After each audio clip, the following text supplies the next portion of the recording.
Game Points here on TSN 990, chatting with Dave Simon of ringsidereport.net. We're chatting about the UFC action last night, the prelims, the Fox action as well. Boy, they really do play up that Fox angle, don't they? I mean, you're looking at the background. You have the Fox emblem next to UFC. You got it on the... Well, they paid for that. Yeah, the podium. Yeah, Fox paid for that. I mean, it's a Fox show on the UFC. Fox gave the UFC a lot of money to stage several fights over the next 3 years on the Fox network. So, they're getting their money's worth. They're getting the logo right there with the UFC.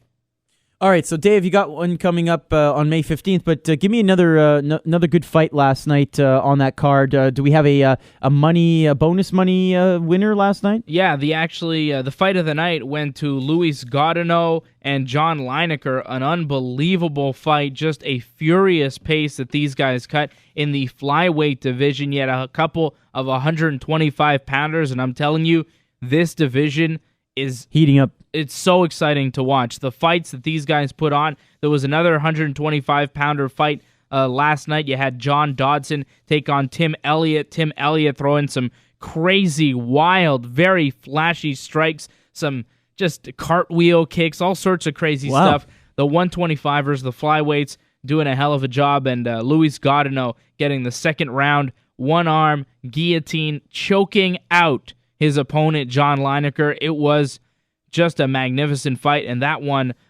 fight of the night, submission of the night, went to Nate Diaz, and knockout of the night went to Big LeVar Johnson. What a fight that was. LeVar Johnson and Pat Barry in a slugfest. Barry actually took Johnson to the mat and almost was able to tap him out with a Kimura armbar, but LeVar Johnson just powering out of that submission hold and knocking out Pat Barry with just 22 seconds to go in the first round. That was a true heavyweight slugfest, and that was a lot of fun to watch. It was really a great, great card last night from the UFC. All right, so moving forward, we have something coming up on May 15th.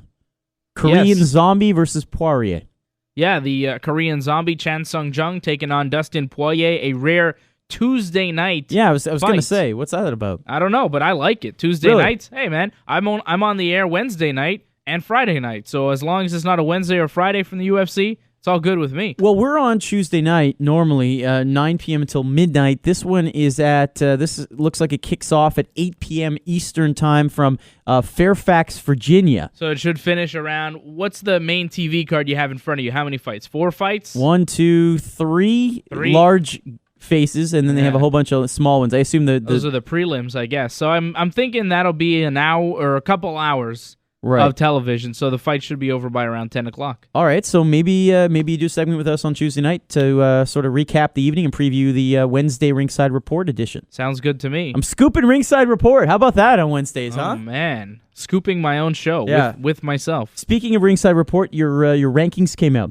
Yes, the top 10 rankings in mixed martial arts. We do them every month. This is by category. Every weight category, from heavyweight, light heavyweight, middleweights, welterweights, lightweights, featherweights, and the bantamweights. Haven't got into the flyweights yet because we just saw our 4th flyweight fight in UFC history last night, our 3rd and 4th flyweight fight. So I'm waiting a little bit to see more flyweights compete in the UFC before we roll out the top 10 for the 125-pounders. But yeah, we did the 10th monthly installment of the rankings, almost at 1 year of doing these rankings, and a couple changes, but you can check that out at ringsidereport.net and gamepointsradio.com. Well, how about that? Didn't you have a Facebook question for me? What was that about? Yeah, actually, it came from a relative of Stefano's. I like it. But nonetheless, it still counts. Question for Dave. Do you think the UFC should make Johnny Hendricks to fight the winner of Kampmann Ellenberger for the number 1 contender spot, or do you believe Hendricks has solidified his number 1 contender status with his victory over Koscheck? Here's the problem with Johnny Hendricks being number 1 contender right now, is that Carlos Condit is the interim champion, and he's waiting for George St. Pierre. That fight isn't going to take place until November, at the earliest. So there's a little bit of a logjam in the welterweight division.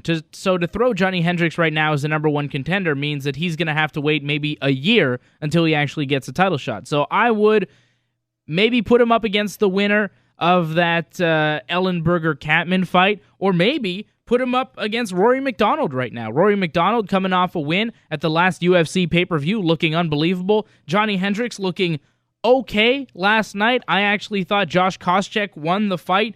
Hendricks winning it by split decision, 29-28 on 2 judges' scorecards. One judge saw it 29-28 for Koscheck, and that's how I saw it as well. So I'm not really sure that Hendricks even wants to be number 1 contender at this point because he'd have too much time to wait. I'd give him another fight. Either the winner of Kampman-Ellenberger, which is definitely, a viable option, or, throw him in there with Rory McDonald as soon as possible, because these two guys looking like top 10 welterweights that could be potential title contenders. So why not have them fight to see who moves forward? Wednesday, 10 p.m. right here on TSN 990. RingsideReport.net is the website. As always, you can follow Dave Simon MMA on Twitter.com. Dave, thanks so much. Thank you.